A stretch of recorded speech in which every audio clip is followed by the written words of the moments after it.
Hey everybody, so excited to be here with you guys today. I want to give a special shout out to Fundy Software for having me here to talk to you guys all about from the shoot to the book. Now, I've got a lot of different thoughts and ideas that really kind of encompasses this particular topic. So I'll be perfectly honest, guys. I was a little unsure what to call this, but from the shoot to the book sounds like a plan. So we are going to just jump right into it. So my name is Audrey Woulard, and I am a portrait photographer based out of Chicago, and I have been a full-time portrait photographer for the last 17 years. I am also a Nikon USA ambassador, and I photograph teens and tweens.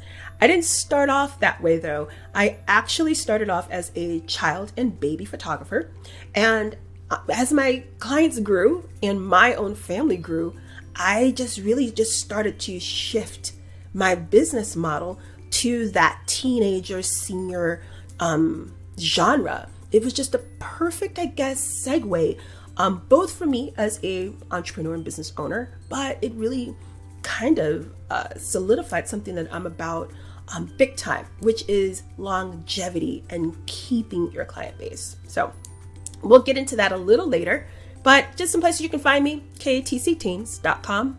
That is my website. Kids and the City on Instagram, and I have a Facebook group geared towards photographers that's called AW Teaches, so you can find us on Facebook. I'm not biased at all when I say we are a fantastic group of photographers, so we would love to have you there. And then I do have my own educational platform that is awteaches.com. So why albums?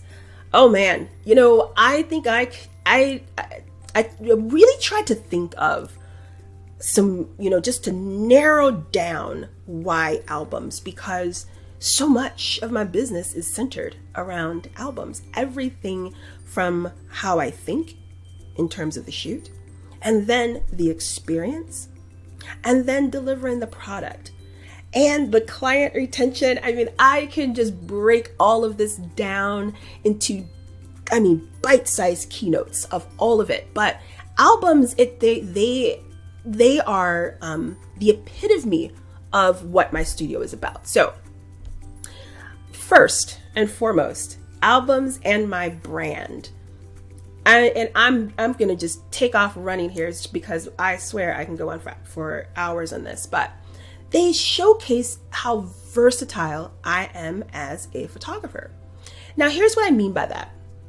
And I guess this is not necessarily a bad thing when I say this, but follow me here. Have you ever had a client or potential client call you up, want to book a photo session, and then say to you, we want just one good shot or image? We say image, sometimes clients say, or one good picture. We want one good picture. I don't know about you guys, but I hear that a lot. Not so much anymore, but in the beginning, I really did. And my first thought process was, one good shot? I can get more than that. So it just, my brain just couldn't wrap itself around the thought process of pouring everything into a photo shoot, and they only wanted just like one picture or two, right? So when we see the wall art, and they're on the wall, and it shows that, hey, from this photo session, we were able to get this one good picture. So when people walk into the house, they're like, oh, this is great. Love this picture of Susie. My clients kind of have a different thought process. Not that we don't sell wall art, because that's definitely part of the program today, but they'll pull out that album. And when they pull out that album, they'll say, oh, my photographer, Audrey, did this, and they'll flip through it, this, and this. And they're flipping through that album. And it shows the versatility of everything that I do, as opposed to only having that one picture on the wall that is a representative of of the photo session with me. And I really want to have versatility to be associated with my brand, because I want to also keep clients coming back. Okay? So remember that one thought process, and we'll definitely touch on that in a little bit later in more depth. But versatility is very, very, very, very, very, did I say very? Very important to me with my brand. And having an album just helps that. Now, let's talk about this. Shooting for the book. And I'll tell you what it means for me. And hopefully this will give you guys some ideas to really kind of help map out how shooting for an album will work for you. But I also think it's really important to understand the whys and really just get deep, deep, deep into that, and let's explore it, because the why is very, very important when you're coming up with your own process. So variety, versatility that we talked about just a moment ago is key for me. Now, I'm going to tell you why variety is key, not only for the book, but for me as an artist. I get bored really fast. Having things stagnant, doing the same thing over and over and over again is a killer to my creativity. I have such a hard time with that I used to find myself having creative blocks and didn't know why I had them. And if anyone has had a creative block, you will know that that is debilitating sometimes as an artist or photographer, where you just feel everything you're producing just isn't good. Everything that you may show, no one's gonna like it because you're doing everything the same. So it helps me stay inspired to keep creating, because honestly, everybody, after 17 years, things can get a little old. So I have to keep variety in there. Now, what is this? How does this relate to album selling and the experience for the client? Well, having different pictures is obviously the actual answer, right? But here's how I can create variety. And this is what it means for me. Light, location, and I did a clothing/posing, and I'll get into that a little later because I was like, you'll find out why I'm doing. But light, location, clothing, posing. Let's start with light. Now, if I deliver images that are kind of lit, all very similar, to a client's eye, it makes them figure out what they can do without. So if I change things up, it really, really helps my sale. I can shoot with ambient lighting. I can shape and mold that ambient lighting from diffuse to filtered to directional, all sorts of things. I can bring in a strobe and shoot with off-camera flash and make it go from day until night. All of those things give variety to my shoot. And once it gives variety to my shoot, it instantly signals to the client, well, I really want this one, and I want that one, and I want that one and that one, but guess what? Can't put them all on the wall.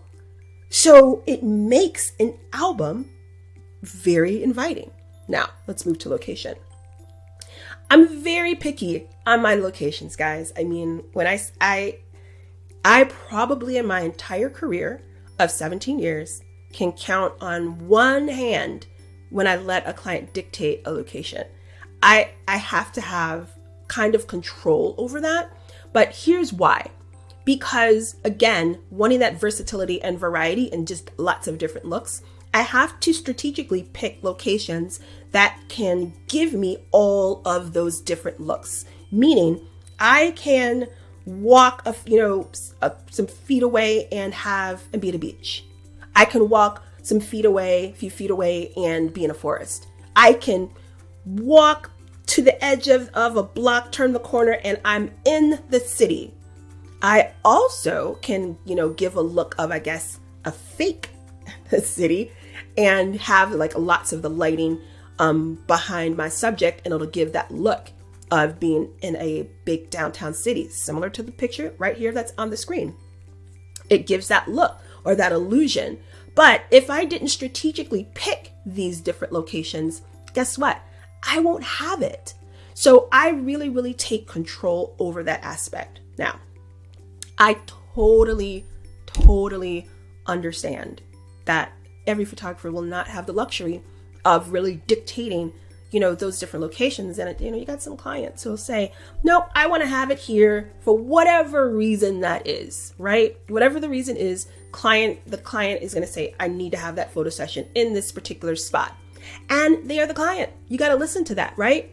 That brings me to my third point. Clothing changes. I am big on telling people to change clothes. I don't care what it is. Change it.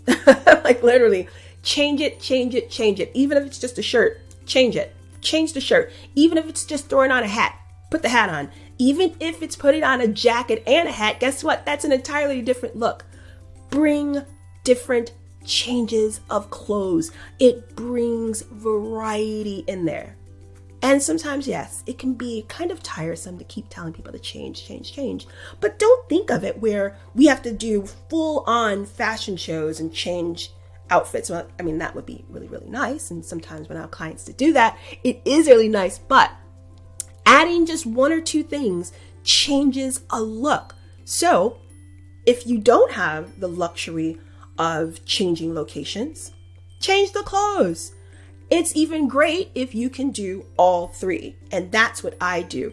Now I'm going to tell you guys why I did with the posing part. Because I'm not great at posing at all. I'm not good at posing my clients at all. I would like to think I do make a really good attempt at it. I think I change my position more than the actual subjects, change theirs. So I might change, the direction that I'm shooting at. I do that very, very instantaneously. I think I said that word right. I did. Maybe not. Don't shoot me if I didn't. But I'm able to change my position really quickly and on the fly. So that gives a different perspective within the actual image. But if you are really good at posing your clients, then that point is for you. Okay? So light, location, and clothing and / posing are all my ways of shooting for the book from my perspective of portrait photography. Now, there are a lot of photographers who shoot from a very documentary perspective, and my hat's off to you guys who really shoot in that documentary style, because you can shoot for the book and tell that story. I'm really not good at documentary photography. I love it, but I'm not good. And I'll be perfectly honest. And this is not, when I say I'm not good at documentary work, it's not from lack of trying. I've tried, but every time I try it, honestly, guys, it looks like a crime scene, a complete crime scene where I don't even know what I'm looking at. It's just not good. So I have learned to stay in my lane, know what I'm meant to create, and then from the sidelines, look and enjoy all of the beautiful portrait photographers out there. But I'm not trying it because I'm not good at it. So with that said, variety is the key. How many times have I said that today, right? But here's an example, because I didn't want to leave you guys hanging. When I say, I can find locations that all have different looks, and using lighting to my advantage, and how I can make that happen. Here's a perfect example. Okay, so all of these were shot at the same photo session, same time of day, same location. Everything that I spoke about, did it right here. And this is just, I do it in all my photo sessions, but this is a really good example. So if you look at, let's just use the top left-hand corner, that image. If you look at that, if you see her hair looks like it's shorter than every other image. What I did was I took the back of her hair and me and her mom stuffed it in her collar. So it gave the illusion of having her hair shorter, but it's doing these little things and thinking outside the box that can add variety to your image. And they bought that one really, really big because it was different. Now let's move on to the one right next to it, going to the right. Blue sky on the water. Literally from the middle shot at the top, moving over to top right hand corner. That I walked, guys, maybe, I don't know, 75 feet away, and now I'm in a forest. And I'm able to change my lighting using a strobe, throw on a gel, boom, I've got evening looks. So do you see how all of that works and how we're able to really make that look happen? Let me do some explanation on the bottom middle image on the beach. So again, putting on that gel on my strobe, giving that look. But in Photoshop, I added that little orangey spot to make it look like the sun, but you guys, it wasn't the sun. So with that part said, I'm able to like really change my look. But all of this is by design to sell an album. If I had every single thing, say in the top middle where she's on the water, that's literally one of my favorite shots to date. One of my favorite images, totally to date so far. But if I had everything there, it would be really difficult to sell an album easily. I would have to, incorporate changing the clothes, you know what I mean? Posing, different things like that. But having all of those three things in place really, really helps. And if you guys notice, this was one of the fashion mavens that I said, you can have someone do a full-on fashion shoot and it makes your life a lot easier. Well, she was one. So, this is their only daughter, so it made it easy. Well, not only daughter, only child. And we're changing the clothes, all different outfits, makes every image just, impossible for the client to say no to, because I'm trying to create all of this variety. And then more importantly, it helps me stay inspired, just to keep producing and keep creating. So all of it just really, really works together. So light, location, and posing all help me create variety with the image. Now, it's one more thing I want to add, and I may have a slide on this later. I'm not really sure, but just because I can talk about this stuff all day long. I'm really big on client retention. And I know I've got slides on this because I do this all on memory at this point. But having my clients know that I purposely try to make things look different, it keeps them coming back, where they're not concerned with, oh, all the images that I'm going to buy are going to look exactly the same. So this entire thought process of really working towards variety just really encompasses my brand 100%. So, album showcasing me as a photographer. Point blank period. End of story. Every single thing that I mentioned to you, the album actually does that. So, now, this is one of those topics here that, this is one of those topics or thought processes that really, I guess, is important to how I personally handle albums, right? And I thought about, should I add it or shouldn't I add it? I really wasn't sure, but I'm going to add it anyway. So many portrait photographers are unsure how to actually sell the album. It's also especially hard for the portrait photographer who has primarily sold or sells digitals. So it's important to note that for portrait photographers, the money resides in product sales. So I'm going to give you guys a strategy I did early on in my career.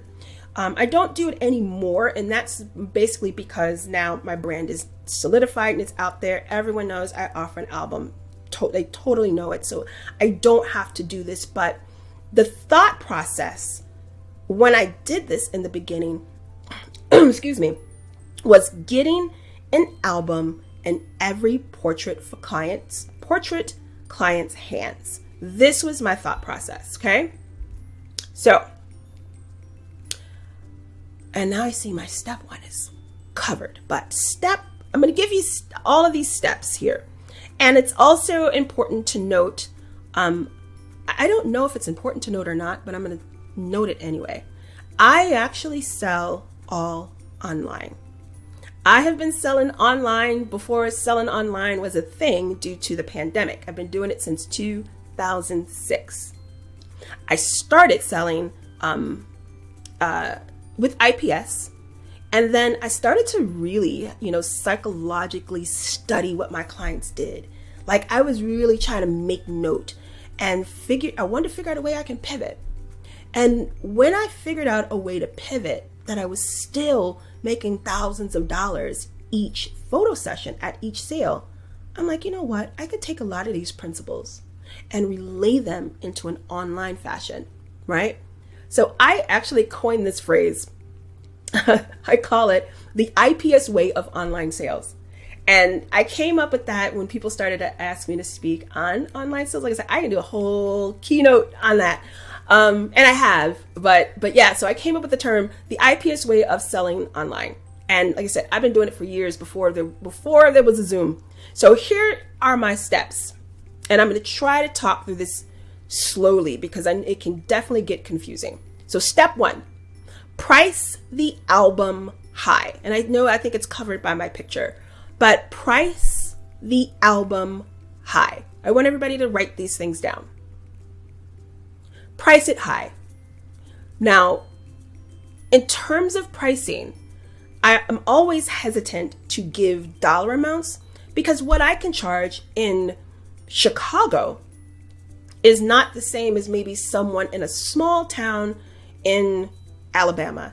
It's a different thought process, but I will just use like an arbitrary number just for the sake of this conversation. Okay.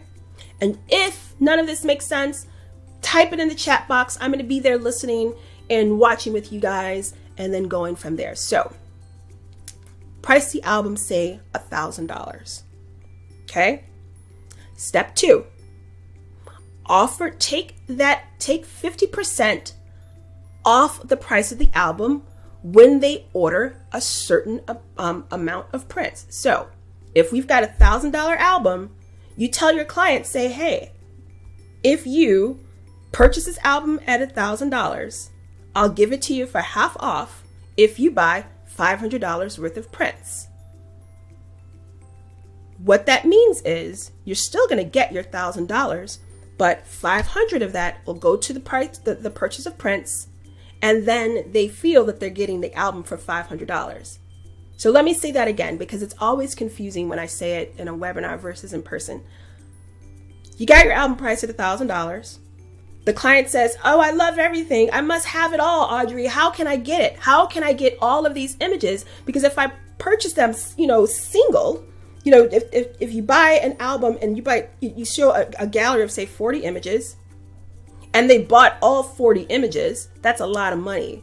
But if you get the album at $1,000, you still can get wall art, $500 worth. And then anything that they order, obviously on top of that, they pay the regular prices. So I'm hoping that made sense. Because, like I said, it's easy for me to say when I'm talking to people because I can hear the questions that they're asking. I'm going to repeat it one more time.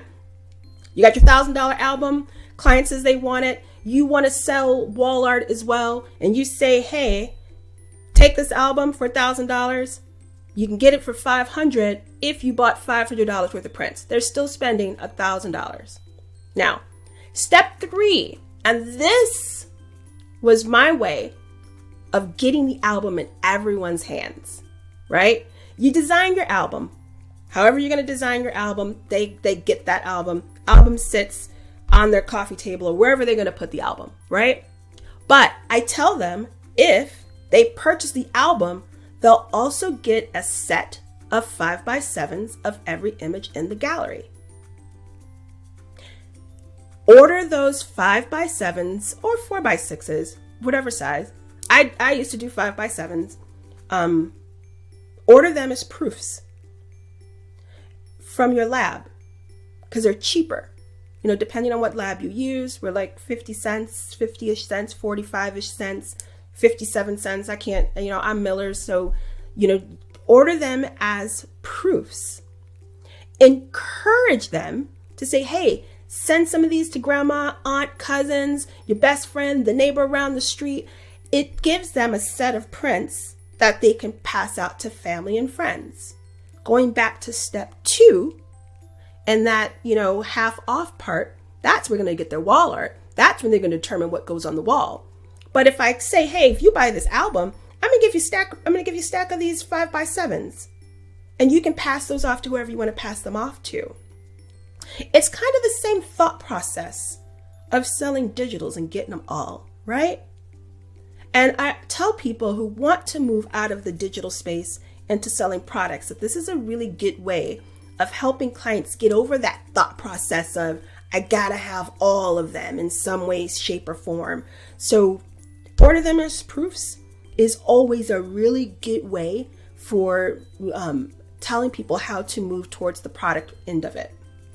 And for me, when I offered that set of proofs, it sold the album every single time, because what the client does, I work with parents, and they would say, the husband will say something like, well, honey, get the album, because if you bought each 5x7 at $65 each, it's this much money. Just get the album and you get those as well.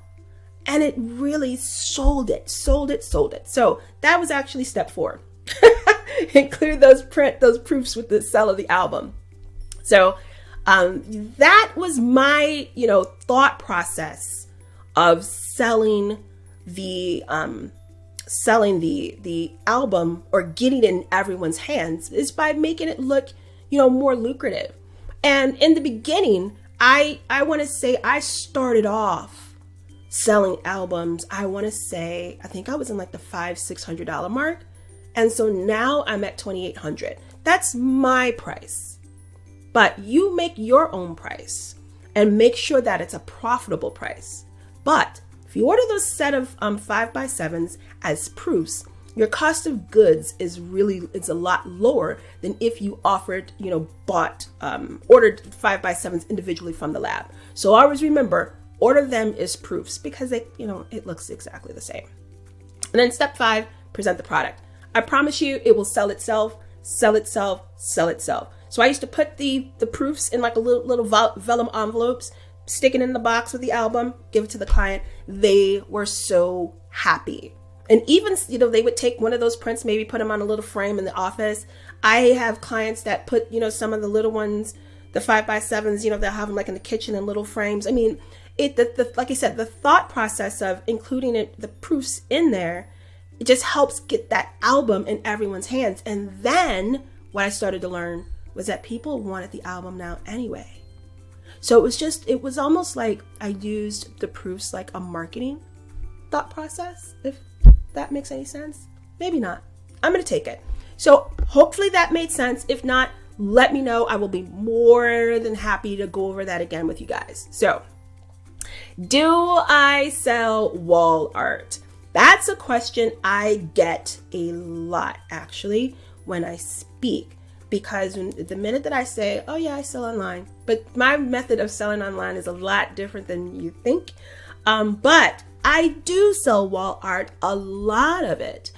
And I have what I like to say high touch sales. So high touch sales is a service or interaction, is an interaction that requires human interaction. I talk to my clients like a personal, like if you think like a personal sales person,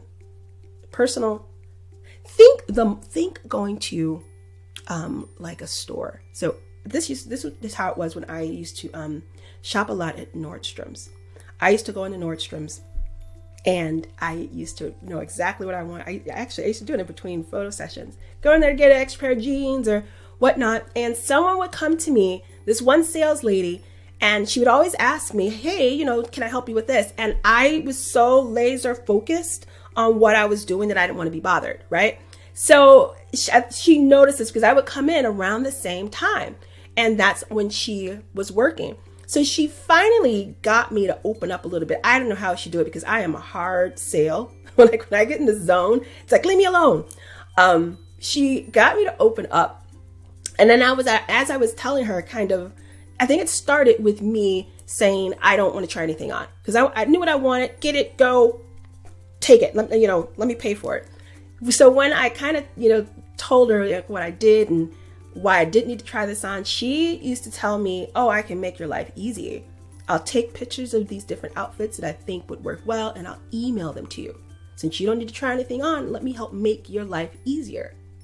That not only did it work, let me get to that part. Not only did it work, and I could just pay for it over the phone. I mean, it was the best thing since sliced bread. Now, Nordstrom has a website. I never went through it. I never touched that. Instead, I went with my salesperson. This same thought process, when they did that, was when I swear, I was like, ding, ding, ding, this is what I'm doing. So I do a lot of high touch where I am walking them through different things, me and the client, over the phone, texting, email, whatever it is, because my actual target client is a lot like me. And that's another reason why I keep them. So I do a lot of that high touch sales interaction. Now, and I already told you what it meant. So this is how I use it to help guide the sale. And I'm going to show you through Fundy software some of the things that I say and do to help move that process going. But I'll show you just like a couple of things like this one. I couldn't even get the entire picture in the frame because this is a 5-foot picture. Yeah, massive. But they buy these things. So this is just showing you different prints on the walls. But I want to just show you, they don't all look the same, right? None of these things look the same. And I want you guys to kind of put a pin in that thought process because I'm going to show you how I'm using that high sales technique when I'm going through selling the wall art. You see how everything just looks different? All of it just looks totally different. And these are just like, I used to just like take pictures with my cell phone when I used to go in the clients' houses.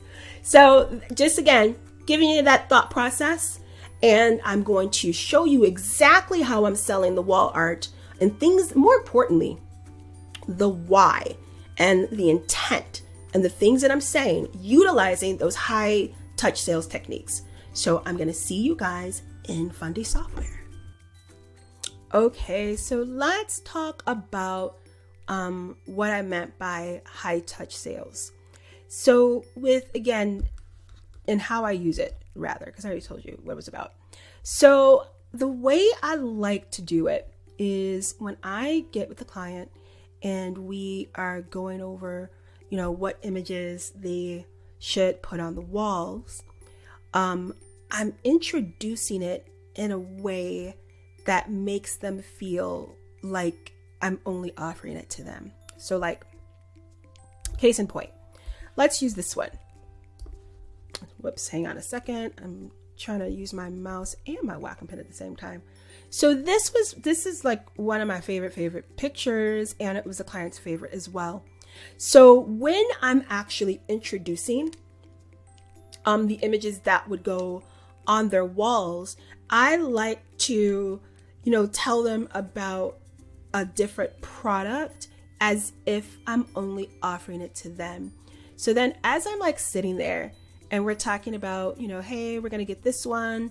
And I know that this one was also a favorite.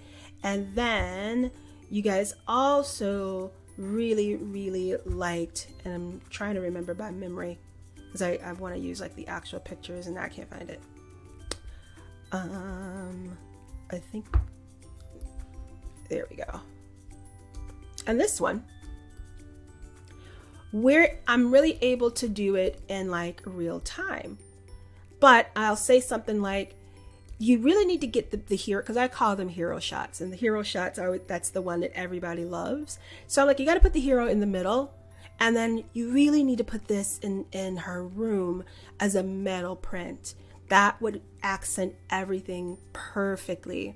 Now, I do use actual pictures of the client space.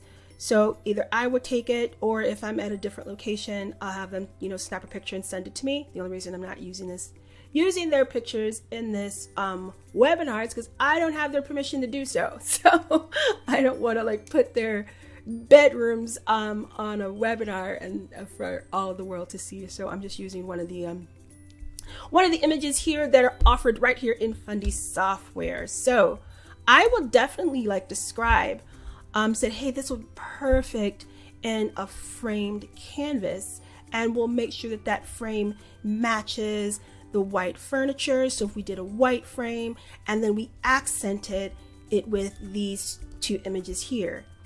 But we're using, let's go back to that thought process that I mentioned to you guys earlier. When you're selling the album, you know, they've got that, if you sell the album at $1,000, they've got that $500 credit, or what, again, remember, whatever your price point is your price point.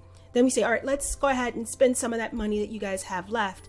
But as I'm introducing and guiding them to the different products that I think would work best, guess what that's doing for my sale? They're now way over $500. You see what I mean? And it brings in more, a higher sale for me with that wall art. So I'm not too big on collages in terms of me selling them, but I will put them together myself, and it's more of a control issue. But let me put my glasses on so I can see. I wanted to see how far I can get away, how long I can get away without using my glasses. Didn't work that much, but let me just show you guys. Where did it go? Here we go. Okay. So we love all of these images from the photo session, right? And one thing I also really love is that the sizes are right there. So the client can just see it in a real, time. That, okay, you get, this has to be 16 by 20, 16 by 20, then 40 by 30. So we've got this session. They love the fact that we picked out, hey, this metal print will look good in the bedroom, in her bedroom, so on and so forth, right? And they've now already seen that. But now we've got our next session. So it's new year, new photo session, whatever do they do? They love all of these images. So how does this, even work, right? New session. And I put some from her session from the following year just to show you guys how this actually worked. So we already know this is the hero shot. This is the one that I said, hey, this really would look really good in the metal print. So again, I'm walking them through this verbally. I would never leave this process up to my client to do alone. We will always do it together, but they're able to do this from the comfort of their own home, and I can do it from the comfort of my own office, and I could sit here in sweatpants and make a couple $1,000 sale. It's like, it goes really easy. And the fact that I'm able to easily, kind of kill two birds with one stone, showing them the size, they see it on the wall, I'm using their picture, it really makes the sales process go really super fast, you guys. So now, new year, new photo session, we love this look. I actually would encourage them. Let's take this guy out. And I really know you guys love this image. I think this would look perfect there. And then we will take this guy out. But this was one of your favorite ones, so we're going to put this one there. And so now they've got images from their new session on the wall, and they're able to see the same, setup, and it makes it so easy for them to see. And the fact that it makes it so easy for them, not only to see, I'm making this process very easy for them, but I'm walking them through it. Again, high touch sales. Okay. Now, here's something that I also, if you want to think about it like this, let's go back here. If you guys remembered that that a lot of the pictures that I showed, the frame prints that were big ones were in like odd areas. My clients don't necessarily put pictures over like the fireplace. I kind of encourage them to put them in different areas of the house because they have lots of different art that they have on the walls, big, huge pieces of art. And yes, our pictures are art too, but I kind of encourage them to put them in different places. And I actually love that Fundy has some of these different spots. So let's use this one. Let's clear that one off. So again, you know, it's kind of like off in the corner. There was a better one I was going to use. I think this one will work. So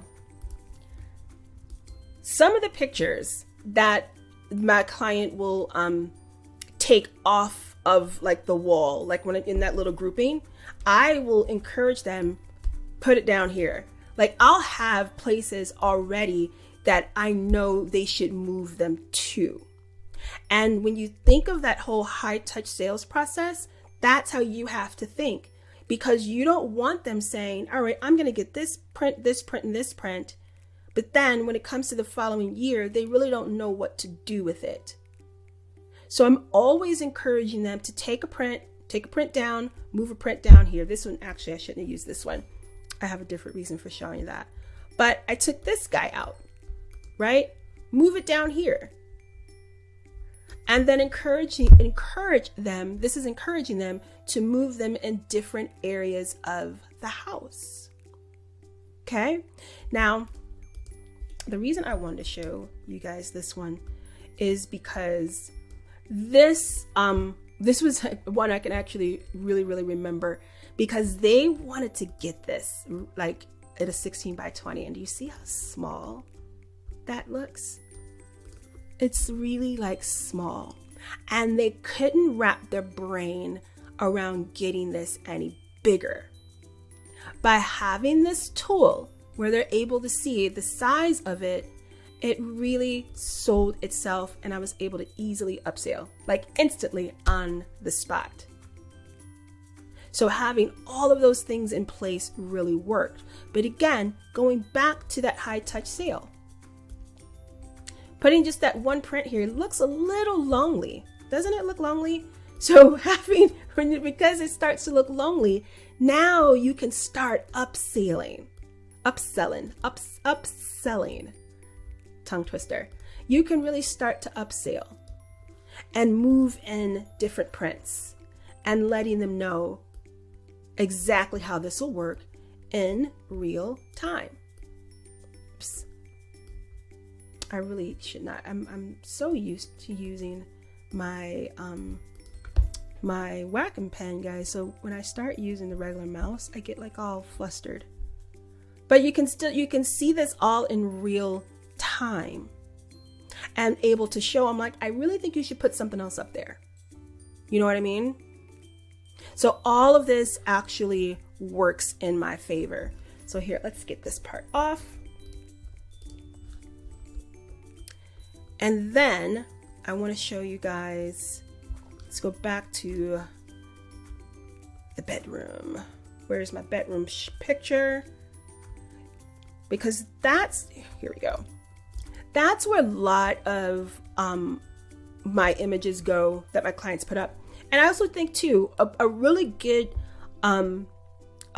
way to help you with your high touch sales is knowing where clients really want to put their prints. Because not everyone's going to put them over the fireplace.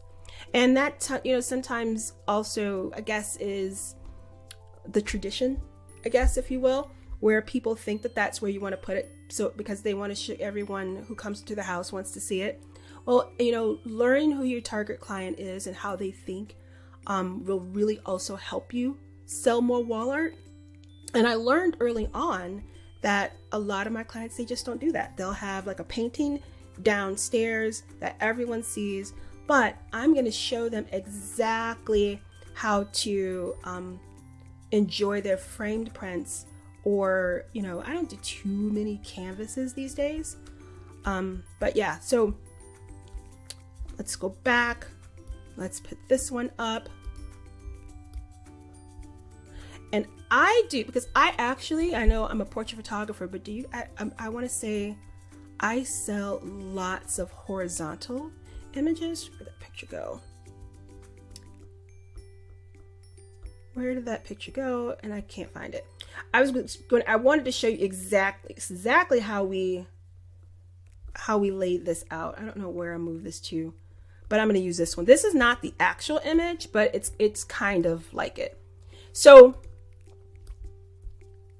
what I ended up doing was I actually encouraged them to line up a bunch of prints in the same orientation. Like I said, this one here wasn't the exact picture, but it'll do. It'll do. But we did this in one of their spare bedrooms, and they loved it. And now I can't find that other one. It was a beach one. Was it this one? I think it was this one. And literally just lined them up. And we had them really, really low on the wall. So it was sort of like, you know, this. And I was trying to find a bedroom image that would really help illustrate it. But we totally went for something like that. And like I said, walking them through what they should do and why is that high touch sales thing that I was talking about. And that also frees up the client. It frees up the client who feels that they're always really busy. And I find that the client who's really busy really wants to be told what to do.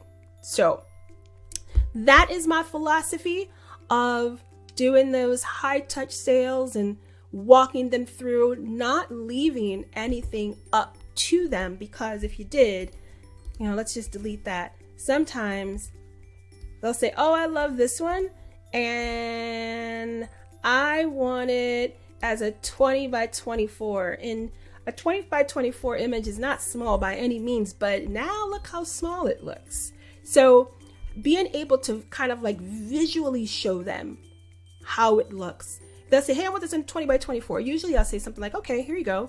Then they're like, oh, wow, it looks pretty small. I'm like, yeah, I think you guys should go a little bigger. Do you see what I mean? And, you know, letting them have that, you know, giving them that little element, giving them that piece or that little element of control, saying, hey, I want this as a 16 by 20. Okay, here you go. Then they see that, oh, well, that's really small. I'm like, yeah, it is. And then I show them. But I can also show them, let's say they insist that they want it as a 16 by 20, right? Let's say that they insist. So then I show them how small it is, but then I can start grouping other images together, other 16 by 20s, and I'm still getting a high sale. Does that make sense? So I'm able to kind of walk the client through, you know, the different things that they're saying. Hey, I really don't want to go so big. I want to do it at 60 by 20. Okay, great. So if you don't want to do it at 60 by 20, we'll put one up there. It does look a little small, but if we group a bunch of them together, then it'll give the wall some balance. So this is what I mean by the high touch sales. And yes, you can do this online and successfully.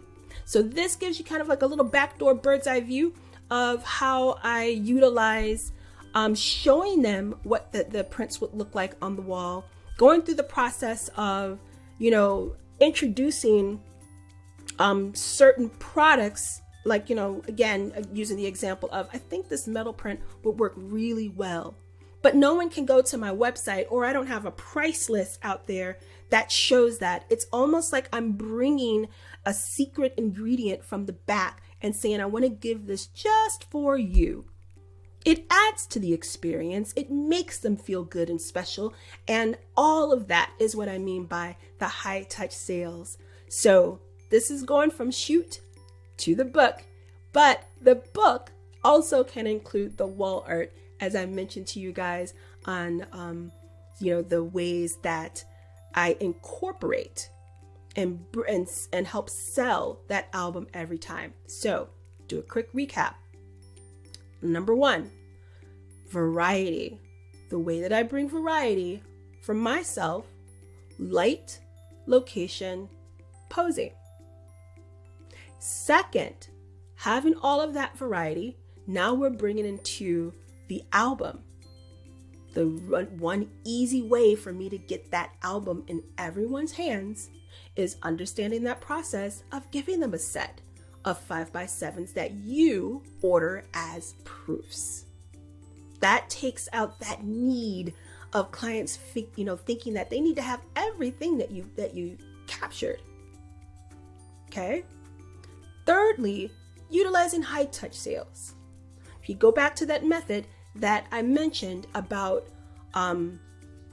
giving them, making the album half price if they ordered the same amount in prints, now you can also get wall art on the walls. Getting on the phone with them, or however you do your sales, walking them through the different products that you offer, utilizing some of those high touch sales techniques, saying, I think this frame canvas will be perfect. It's almost like you brought something special out for them to purchase that's just for them. So my name is Audrey Woulard, and I hope this helps, and thank you so much. All right, so lots of excitement there. Audrey, how you doing? Hey, I'm typing. I know, we're back from the dead here. Awesome. So if you want to finish typing, I'm gonna answer just a couple technical questions for people. Yeah. There was a lot of questions about how to import a client's room and measure it so that it is the correct size. I posted the link to the blog post on how to do that. It's pretty easy. The software just kind of walks you through it when you do that. So super easy. There's another question about that yellow triangle. So the yellow triangle is basically a print resolution. Warning is a strong word, but information, if you hover your mouse over it, it will let you know how much the software will upsize that photo. We do have bicubic upsizing built into the photo. I've personally printed images that have been scaled 400% with the software. Looks just fine. I would say if you go over 250 to 300%, just open that photo up in Photoshop and under view, choose view at print size. Don't choose view at 100% because you can see pixels and everything looks crappy at 100%. Choose view at print size, and on your screen, that will give a very good indication of how that will print. And especially if you're printing on canvas, don't really worry about it. Everything looks great on canvas because it's got bumps already built in. So, but with modern cameras, if you're shooting full resolution and even cropping a little bit, you're going to be really hard pressed to print anything big enough that it's not going to look good straight out of the software. Can I add just one quick thing? Yeah. When I was making the presentation, I actually used smaller pictures because I was afraid my computer was going to slow down. So you got those warning because of that. Yeah. So, but chances are you won't see that. If you do get that warning when you're showing a client and you don't want them to see that, just hit the W key on your keyboard and the warning icon will disappear. So under the help menu, there is a PDF of keyboard shortcuts. Like S will show sizes and turn that off. N will show the file names, etc. Nikki says, when showing the photos on Fundy rooms, can you include what they look like with frames? Yes, there are frames built in. Most of the time, if you go on Google and you just Google Fundy how-to frames, like speak like stupid talk, a blog post will show up and show you how to do that. So if you just Google Fundy frames how-to, you'll see a blog post on how to show with frames. Again, pretty easy, walks you through it. And then, so a couple questions about timeline stuff. From the day of the shoot, what comes next? When do you post the gallery, album, wall art, Zoom, etc.? What's kind of that timeline for people? Okay, so I'm gonna be 100% honest. If I am on my P's and Q's, I have a good 2-week window. Yep. When stuff just gets busy, y'all, sometimes. So it's like, I'm not gonna make myself seem like I'm like on it all the time. Newsflash, we're humans. Right. So I slip every so often, and it can really move into a 3, sometimes 4. Yeah. But what I do is, instead of saying to a client, you're not going to see something until 4 weeks, I don't say it like that. Instead, I like to give people dates. So like, say, for example, I see someone on their sessions on September 1st, and I know I've got a queue of like 10 clients. I will say, your gallery is going to be ready by September 17th. I'll look at my calendar and I'll know if I'm behind. Or I could just shoot a text over to my assistant. I'd be like, girl, don't you do it. So it's like, I always like to kind of give myself a little bit of a window, because it you know, what's the thing? Over promise. What's that? Under promise, over deliver. There you go. Yeah, So yeah. I can lift up the cushion. In my marriage, I always overpromise and underdeliver, and my wife's always mad at me. So, one question, and I'll start off with an answer, and Audrey might not even know this, but so one question is, how do you ask your clients to take a picture of their wall? How do you instruct them to do that? So first of all, there are, and Audrey was showing a lot of these, there are a lot of stock rooms built into Fundy Designer. And if you subscribe to the Pro Enhancements, we are always adding new rooms. So we just added another 10 to 12 rooms, I think, yesterday. But for within the card designer module, there is a card design made that you can just drop some images in and print off that has the instructions for your clients on how to do just that. So an easy way is to design that card, either export the JPEG and send that via email, or you can have a card printed and it kind of walks them through that. The quick and easy is they just make sure they hold their iPhone straight, not vertical, and just have them get the top of the ceiling and the bottom of the floor in the photo. And then other than that, it's pretty easy to do. Like I'll just measure the wall because most walls are 8.5 feet high. And if they're not, they're 10 feet high. Pretty easy. Unless your clients are super rich, then I don't know, maybe they're 20 feet high. So, but do you have any tips on, do you design on your clients' walls a lot, or is it kind of hit and miss? No, I actually do it all on the walls. The only reason that I didn't show them in the program is just because I didn't have their permission. Yeah. And like some of the pictures, there was like personal stuff in the background. Yeah, you know? yeah. I was like, I am not doing that. Yeah. But your pictures built in to me work. But I simply say to them exactly what I want to do. Take a picture of your wall. I say take a picture of walls you think you want to put pictures on. They don't always choose all of the walls. Yeah. Yeah. But when I say that, they're like, oh, you can do it. They're like super interested in it. It sells itself. Yeah. It literally sells itself. Yeah. And most people are pretty good. Like they figured it out. Every once in a while, you need a little instructions. We got a support ticket from a photographer who they weren't looking for support, but they just wanted to share sometimes that the photographer's pain. So they asked their client for a picture of the wall, and the client literally walked up to like 6 inches from the wall and took a picture of the wall and sent it to her. So that was good. Nick, a couple of people have been asking about the frames. Oh, I went over that. Do you have an automated order gallery for smaller prints? So some people will, within Fundy Designer's IPS client order system, you can add smaller prints during a Zoom consultation. But do you also offer like a shoot proof or something like that online for people to purchase online? Okay, so we're probably gonna have to come back and do an online thing. Yeah. You just launched yours. But not even like that. Even before I had my own. Yeah. I don't use carts. I'm completely 100% against them. Yeah. My thought process is so complex because it's very psychological. People buy from a psychological perspective. So we need to come back and do a round on that. Let's do it. A whole presentation. Let's do it. I love it. I'm down. Okay, let's do it. Let's get it on the calendar. Hopefully Natalie's listening. She can organize us, because having two creatives try to organize a date on the calendar. Oh yeah, we'll never do that. We'll have a lot of drinks talking about it, probably. All right, so let's go through here just a little bit and we'll check. Do you have like a pop-up tent for outfit changes and stuff? Okay. For the kids, or what's kind of or is it just kind of hit and miss? I do, but it depends. Like sometimes people bring like suitcases. If it's a full-on, fashion show, then I'll bring the tent.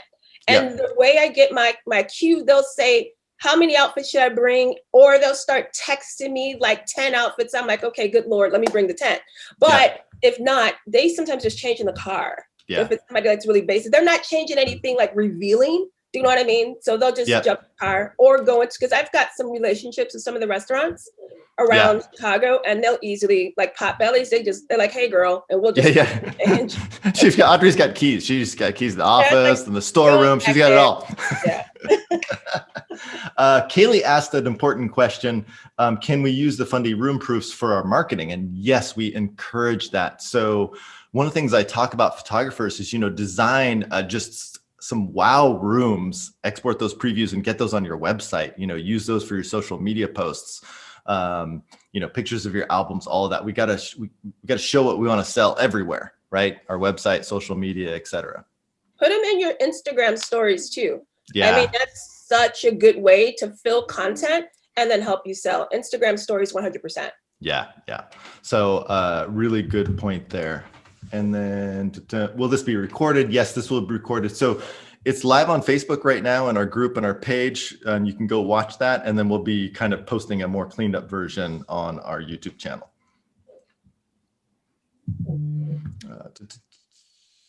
So Jill was talking kind of about social media, and so you just tell them that they can share directly from your page or blog, and then yes, because then that helps your social media, etc. Yep. Yes, and so Jill says, how do you deal with clients that want something to share on Facebook, and then you encourage them to share from your channel because that helps you?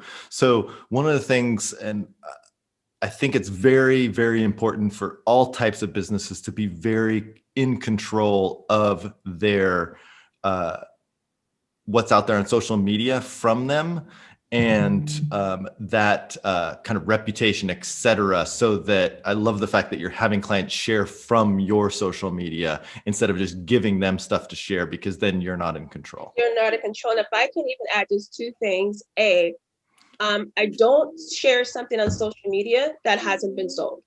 So that's the first thing. Yep. Two, let's just say you have just I'm sorry if you guys hear my little dog snoring. I sound like a baby, and I'm like, I know you don't have any more babies unless you borrowed one. But if you guys have a client who's just like really poking, I want to see. In my opinion, never show the money shot. If you are going to cave, don't cave and show the best one. Yeah. Just give it. I would share one thing on your social. Don't send it to them. Put it on your social, and don't make it the best one. Yeah. That's my advice on that. Yeah. So I mean, it's a kind of humorous way to look at it, but we can't.